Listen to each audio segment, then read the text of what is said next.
જય સ્વામિનારાયણ વિદ્યાર્થી મિત્રો, આપણે ગયા લેક્ચર નંબર 15ની અંદર ફિનોલ સંયોજનો છે તેની બનાવટની ચર્ચા કરી હતી. આ ઉપરાંત આલ્કોહોલ અને ફિનોલના ભૌતિક ગુણધર્મોની પણ ચર્ચા કરી હતી. હવે આપણે આપણા જે ચેપ્ટર છે બરોબર તેની અંદર આપણે આગળ વધીએ તો આજનો આપણો ટોપિક છે આલ્કોહોલ સંયોજનોના રાસાયણિક ગુણધર્મો. પાઠ્યપુસ્તકમાં ટોપિક નંબર છે 11.4.4. ખૂબ જ આપણા માટે અગત્યતા ધરાવે છે બરોબર. હવે રાસાયણિક ગુણધર્મો સમજવા હોય તો થોડીક પાયાની બાબતો આપણને આલ્કોહોલ સંયોજનો વિશે ખબર હોવી જોઈએ. આલ્કોહોલની અંદર આપણે આલ્કોહોલનું સામાન્ય સૂત્ર દર્શાવીએ એટલે ROH થાય. આર એટલે આલ્કાઇલ સમૂહ છે, એની જગ્યાએ હું મિથાઇલ લઉં તો અહીંયા આ રીતે થશે.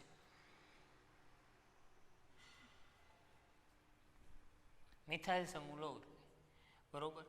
હવે જ્યારે આલ્કોહોલ સંયોજનો ભાઈ રાસાયણિક પ્રક્રિયા કરે છે ને ત્યારે એમાં બે પ્રકારના બંધ તૂટી શકે.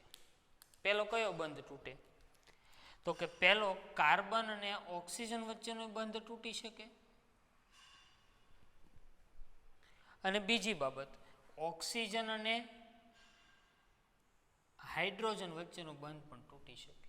તો આલ્કોહોલ સંયોજનોની રાસાયણિક પ્રક્રિયાના બે પ્રકાર કયા કયા તો કે પહેલો પ્રકાર શેના આધારે તો કે કાર્બન ઓક્સિજન બંધ તૂટવાના આધારે એની રાસાયણિક પ્રક્રિયાઓ, અને બીજી રાસાયણિક પ્રક્રિયાઓ કઈ તો કે ઓક્સિજન અને હાઇડ્રોજન વચ્ચેનો રાસાયણિક બંધ તૂટવાની પ્રક્રિયાઓ.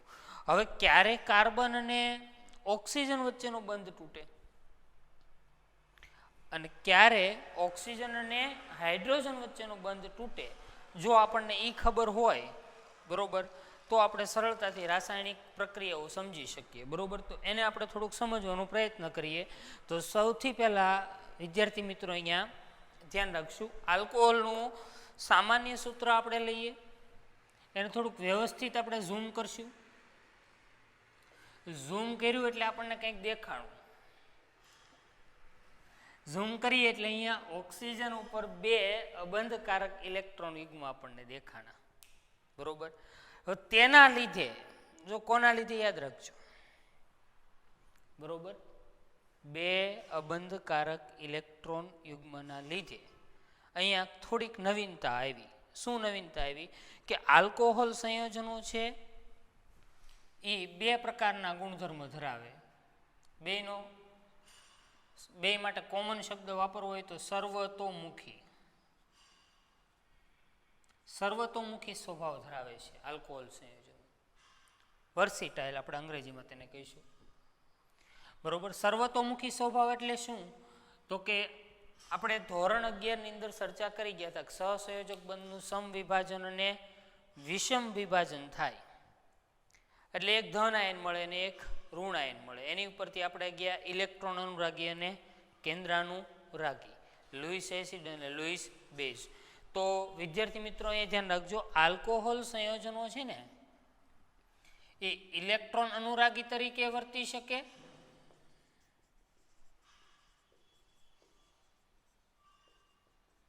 ઇલેક્ટ્રોન અનુરાગી પ્રક્રિયક તરીકે વર્તી શકે અને કેન્દ્રાનુરાગી પ્રક્રિયક તરીકે પણ વર્તી શકે છે બરોબર. ઇલેક્ટ્રોન અનુરાગી એટલે શું છે તો કે આપણને ખબર છે ઇલેક્ટ્રોન યુગ્મનો શું કરે, સ્વીકાર કરે. અંગ્રેજીમાં ઇલેક્ટ્રોન અનુરાગીને આપણે શું કહીએ છીએ, ઇલેક્ટ્રોફાઇલ. કેન્દ્રાનુરાગી એટલે શું, ઇલેક્ટ્રોન યુગ્મનું દાન કરે. ન્યુક્લિયોફાઇલ અંગ્રેજીમાં આપણે તેને કહીશું. ઇલેક્ટ્રોફાઇલ અને ન્યુક્લિયોફાઇલ. ઇલેક્ટ્રોન અનુરાગી શું કરે છે, ઇલેક્ટ્રોન યુગ્મનો સ્વીકાર કરે છે. અનુરાગી શબ્દ ઉપરથી જ આપણને ખબર પડે છે ઓકે. ઇલેક્ટ્રોન યુગ્મનો સ્વીકાર કરે તો લુઈસ એસિડ, ઇલેક્ટ્રોન યુગ્મનું દાન કરે તો લુઈસ બેઝ ધ્યાન રાખશો અહીંયા આલ્કોહોલ સંયોજનો સામે કોણ છે તેની સાથે પ્રક્રિયક તેના આધારે સર્વતોમુખી સ્વભાવ ધરાવે.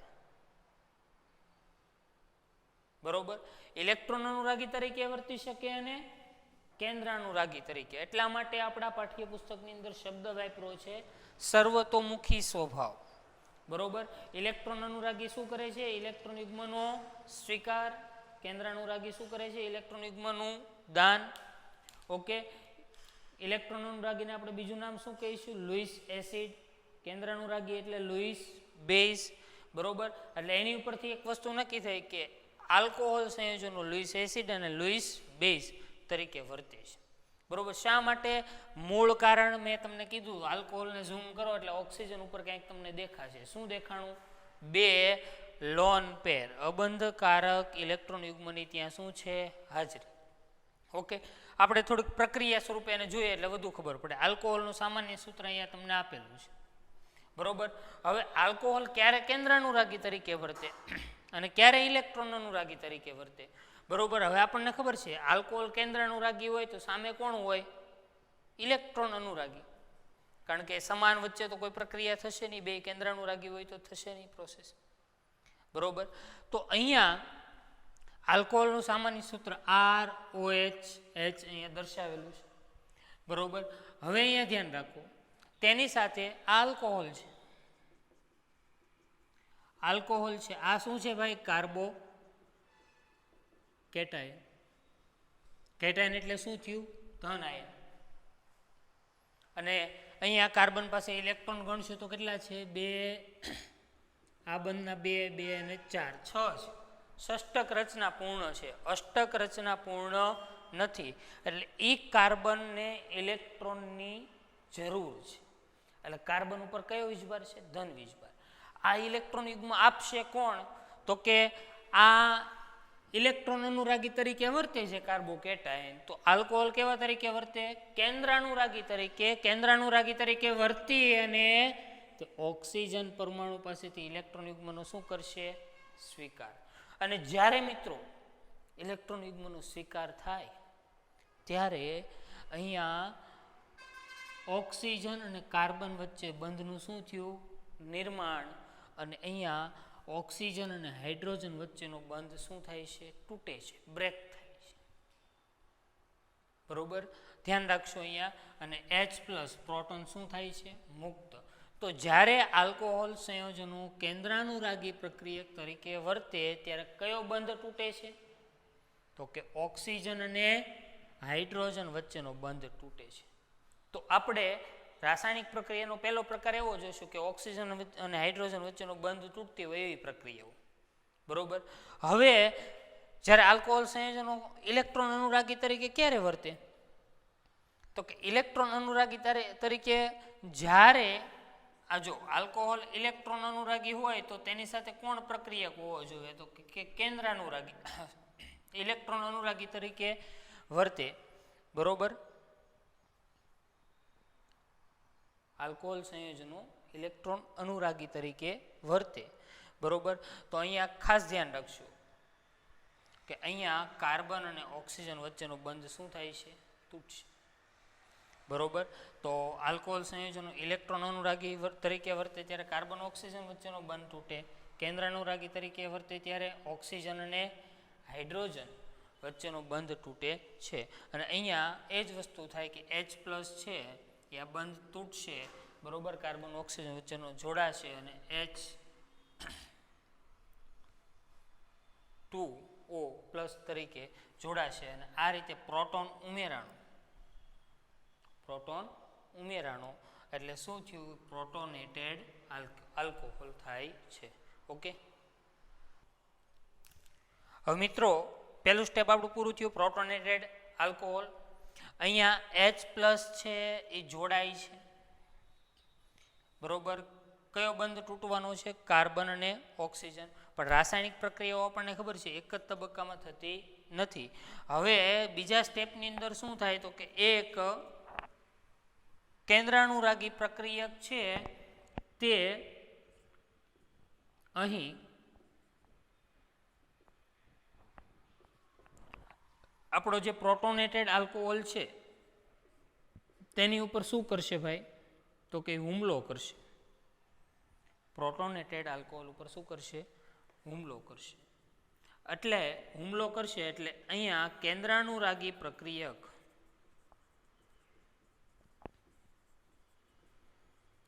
કોની ઉપર હુમલો કરે છે, કે કાર્બન જે ધન વીજભારિત છે એની ઉપર. એટલે એ શું થયું, ઇલેક્ટ્રોન અનુરાગી. અને કાર્બન અને ઓક્સિજન વચ્ચેનો બંધ શું થશે, તૂટશે. કાર્બન ઓક્સિજન વચ્ચેનો બંધ તૂટશે એટલે આપણને શું મળશે, તો કે RCH2Br વત્તા અહીંથી આ શું દૂર થઈ જશે, H3O+. તો વિદ્યાર્થી મિત્રો અહીંયા ધ્યાન રાખશું, આલ્કોહોલ કેન્દ્રાનુરાગી પ્રક્રિયક તરીકે બહુ સરળતાથી આપણે સમજી શકીએ, પણ ઇલેક્ટ્રોન અનુરાગીમાં ધ્યાન રાખશું. સૌથી પહેલાં આલ્કોહોલ કેવો બનશે, પ્રોટોનેટેડ, પ્રોટોન સ્વીકારીને પ્રોટોનેટેડ આલ્કોહોલ બનશે. ત્યારબાદ બીજા સ્ટેપમાં પ્રોટોનેટેડ આલ્કોહોલ ઉપર કોણ આક્રમણ કરે છે, કેન્દ્રાનુરાગી પ્રક્રિયક, અને ત્યાંથી H3O+ છે, H2O+ છે તે દૂર કરે છે. ઓકે વિદ્યાર્થી મિત્રો, આપણે ચર્ચા કરતા હતા કે આલ્કોહોલ સંયોજનો ઇલેક્ટ્રોન અનુરાગી અને કેન્દ્રાનુરાગી પ્રક્રિયક તરીકે વર્તે છે. યાદ રાખજો, કેન્દ્રાનુરાગી તરીકે વર્તે છે ત્યારે કયો બંધ તૂટે છે, ઓક્સિજન અને હાઇડ્રોજન. કેન્દ્રાનુરાગી તરીકે વર્તે છે ત્યારે ઓક્સિજન અને હાઇડ્રોજન વચ્ચેનો બંધ, અને ઇલેક્ટ્રોન અનુરાગી તરીકે વર્તે છે ત્યારે કયો બંધ તૂટે છે, તો કે કાર્બન અને ઓક્સિજન. પણ ધ્યાન રાખો, કાર્બન અને ઓક્સિજન વચ્ચેનો બંધ તૂટવા માટે સૌથી પહેલા શું થાય છે, આલ્કોહોલમાંથી પ્રોટોનેટેડ આલ્કોહોલ બને છે. પ્રોટોનેટેડ આલ્કોહોલ બન્યા બાદ તેની ઉપર કેન્દ્રાનુરાગી પ્રક્રિયક હુમલો કરે છે, બરોબર. એટલે ટૂંકમાં તેની સાથે જોડાય છે, પ્રક્રિયા કરે છે અને આપણને નિપજ આપે છે અને પાણીનો અણુ દૂર કરે છે, બરોબર. H3O+ ને પણ શું અહીંયા થશે, H2, કારણ કે આપણે જોઈ શકીએ છીએ હાઇડ્રોજન પેલા 2 અને 1 ઓક્સિજન. અને હવે આપણે આગળ વધીએ તો એમાં સૌથી પહેલા ઓક્સિજન અને હાઇડ્રોજન વચ્ચેનો બંધ તૂટી અને થતી હોય તેવી રાસાયણિક પ્રક્રિયાઓનો અભ્યાસ કરીએ તો સૌથી સરળ પ્રક્રિયાઓની અંદર જો કોઈ સમાવેશ થતો હોય તો આલ્કોહોલ અને ફિનોલ સંયોજનોની ધાતુ સાથે પ્રક્રિયા. આલ્કોહોલ અને ફિનોલ સંયોજનની ધાતુ સાથે પ્રક્રિયા, બરોબર. હવે કઈ ધાતુઓ સાથે પ્રક્રિયા કરે, તો આલ્કોહોલ અને ફિનોલ સંયોજનો સક્રિય ધાતુઓ આપણે સોડિયમ, પોટેશિયમ અને એલ્યુમિનિયમ જેવી સક્રિય ધાતુઓ સાથે પ્રક્રિયા કરશે. અને આલ્કોક્સાઇડ અને ફિનોક્સાઇડ સંયોજનો, આલ્કોહોલ હોય તો આલ્કોક્સાઇડ સંયોજનો અને ફિનોલ હોય તો ફિનોક્સાઇડ સંયોજનો બને. સૌથી પહેલા ઉદાહરણ લઈએ, ચલો ROH એટલે આલ્કોહોલ છે, એની સોડિયમ ધાતુ સાથે પ્રક્રિયા થાય. સોડિયમ ધાતુ એટલે Na. મૂળ નામ શું છે સોડિયમનું, તો કે ન્યુટ્રિયમ, બરોબર. તમે 11માં સારી રીતે ભણ્યા હો તો તમને યાદ હોય કે સોડિયમ બોલીએ સોડિયમ, સંજ્ઞા Na, ન્યુટ્રિયમ ઉપરથી એની સંજ્ઞા Na છે. ઓકે, હવે આપણને ખબર છે સોડિયમની સંયોજકતા કેટલી છે, 1. કેમ, કારણ કે સોડિયમની સામાન્ય ઇલેક્ટ્રોનની રચના 2, 8, 1 એટલે બાહ્યતમ કક્ષામાં 1 ઇલેક્ટ્રોન છે. એટલે સોડિયમ શું કરશે, તો કે સોડિયમ છે 1 ઇલેક્ટ્રોન ગુમાવી અને શું બનશે, સોડિયમ આયન. અને તે આલ્કોહોલ સાથે પ્રક્રિયા કરે. આલ્કોહોલ સાથે પ્રક્રિયા કરે એટલે અહીંથી ઓક્સિજન અને હાઇડ્રોજન વચ્ચેનો બંધ તૂટે, તેથી H+ મુક્ત થયો. H+ મુક્ત થયો એ સોડિયમ આયન છે, બરોબર. અને અહીંયા ઇલેક્ટ્રોન છે. H+ અહીંથી મુક્ત થયો, ત્યાં કોણ જોડાઈ ગયું, તો કે સોડિયમ આયન જોડાઈ ગયો. એટલે શું બની ગયું, તો કે RONA. આટલો ભાગ છે ને આપણે શું કહીશું, આલ્કોક્સાઇડ આયન, બરોબર. તેની સાથે કોણ જોડાવાનું,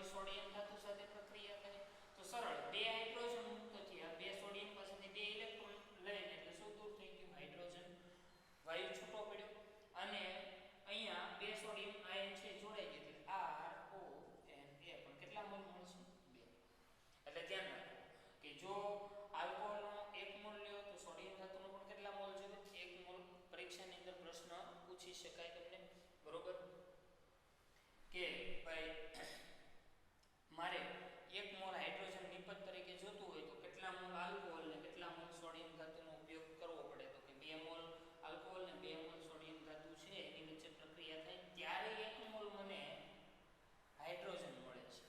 જો બંનેના 1-1 મોલ લઉં તો મને કેટલા મોલ મળે છે? 0.5 મોલ હાઇડ્રોજન મળે. 83 સ્વરૂપના પ્રશ્નોની અંદર આપણને પૂછી શકાય. બરોબર. વજન ઉપર આપી દે તમને, બરોબર, તો એ પણ ધ્યાન રાખવું. તમને આણ્વિક દળ ગણતા આપણને આવડે છે, બરોબર, અને એ પ્રમાણે ખાસ ધ્યાન રાખવું. બરોબર. ચાલો હવે બીજું એક ઉદાહરણ લઈએ આપણે, એટલે આપણે સારી રીતે સમજી શકીએ. ચાલો હવે એક આપણા પાઠ્યપુસ્તકનું ઉદાહરણ છે લઈશું, બરોબર, એટલે આપણે સારી રીતે સમજી શકીએ.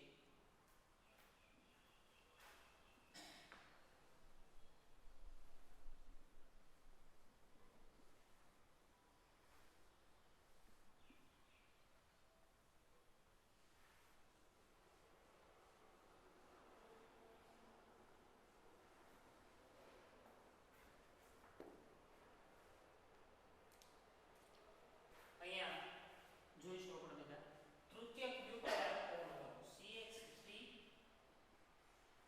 ને OH. શું થયું તો કે કયો આલ્કોહોલ છે? તૃતીયક. કેમ? કારણ કે OH સમૂહ જે કાર્બન સાથે જોડાણ હોય એ કયો છે? તો કે તૃતીયક. બરોબર. તો અહીંયા શું નામ થયું? તૃતીયક બ્યુટાઇલ આલ્કોહોલ. તૃતીયક બ્યુટાઇલ આલ્કોહોલની કોની સાથે પ્રક્રિયા થાય છે? એલ્યુમિનિયમ ધાતુ સાથે પ્રક્રિયા થાય છે. હવે અહીંયા ધ્યાન રાખજો વિદ્યાર્થી મિત્રો, ભૂલ ના પડે, બરોબર, કે એલ્યુમિનિયમનો પરમાણુ ક્રમાંક 13, સામાન્ય ઇલેક્ટ્રોનની રચના 2 8 3, એલ્યુમિનિયમની સંયોજકતા આપણે જાણીએ છીએ. કેટલી આવશે? તો કે 3. તો એક એલ્યુમિનિયમ છે, બરોબર, 3 સંયોજકતા સંતોષી શકે. હવે ધ્યાન અહીંયા એ રાખવાનું છે કે આલ્કોહોલમાંથી તો એક જ હાઇડ્રોજન દૂર થાય છે, બરોબર. તો હવે શું કરવું પડે? આપણે મારે 3 હાઇડ્રોજન દૂર કરવા હોય, કારણ કે એક એલ્યુમિનિયમની ક્ષમતા કેટલી છે? 3 હાઇડ્રોજન દૂર કરવાની છે. તો મારે કેટલા મોલ લેવા પડે? 3 મોલ, બરોબર. 3 મોલ લઉં તો 3 હાઇડ્રોજન દૂર થઈને ત્યાં કોણ જોડાઈ જાય? એલ્યુમિનિયમ. એટલે આપણને આવી નિપજ મળે CH3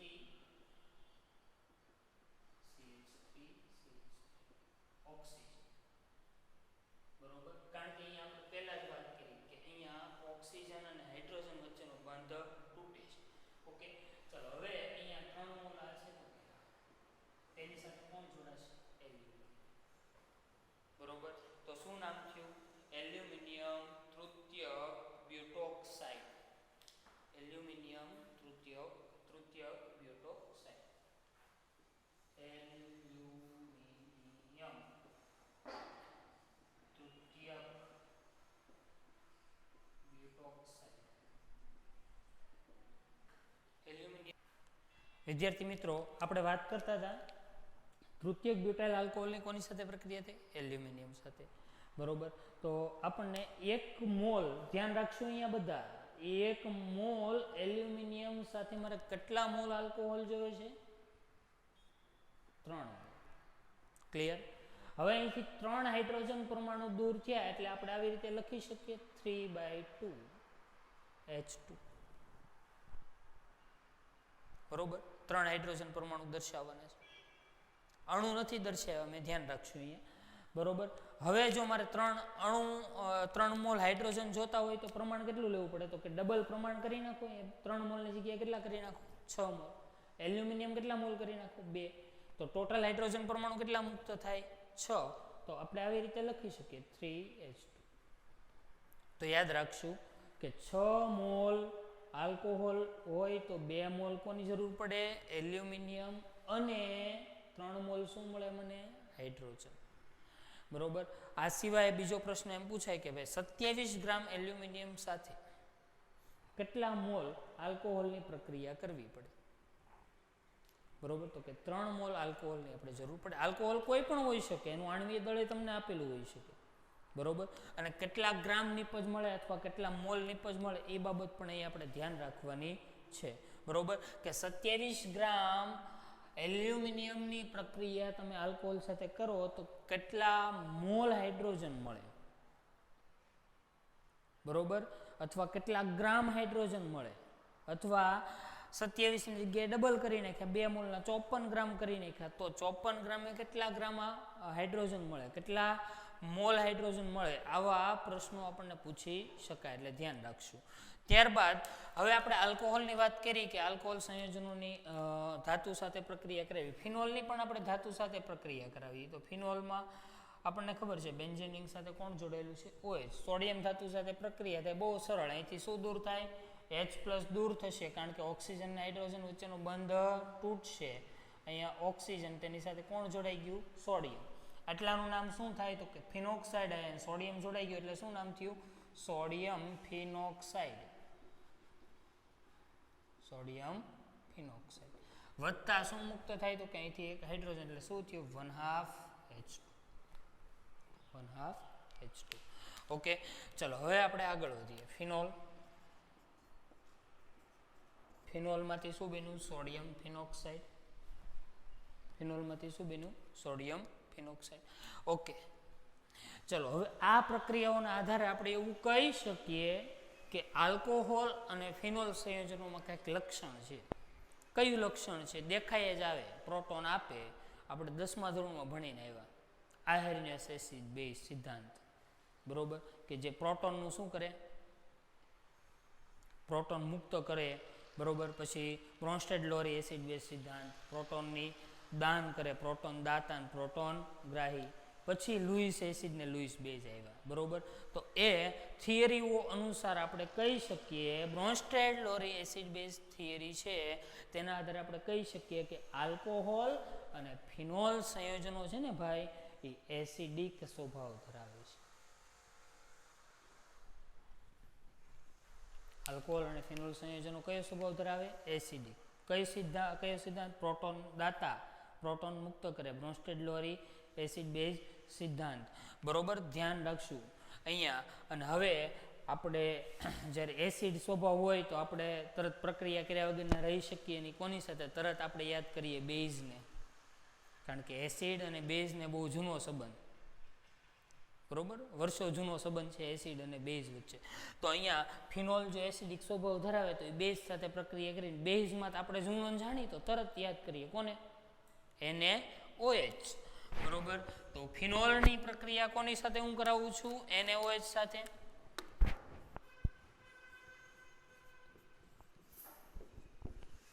ફિનોલની પ્રક્રિયા NaOH સાથે થાય. અહીંથી શું દૂર થયું? H+, અહીંથી શું દૂર થયું? OH. અહીંયા સોડિયમ જોડાઈ ગયું એટલે શું થયું? તો કે ONa. શું નામ થયું ઉપર છે? તે સોડિયમ ફિનોક્સાઇડ. અને અહીંથી OH અને H+ જોડાઈને શું દૂર થાય છે? પાણી. આપણે જૂની થિયરી, એસિડ વત્તા base it gives salt plus water, ક્ષાર વત્તા પાણી. તો વિદ્યાર્થી મિત્રો, આજના લેક્ચરમાં આપણે એટલે સુધી અટકીએ છીએ. વધુ વિગતે ચર્ચા આપણે આવતા ક્લાસની અંદર પછી કરશું. ઓકે.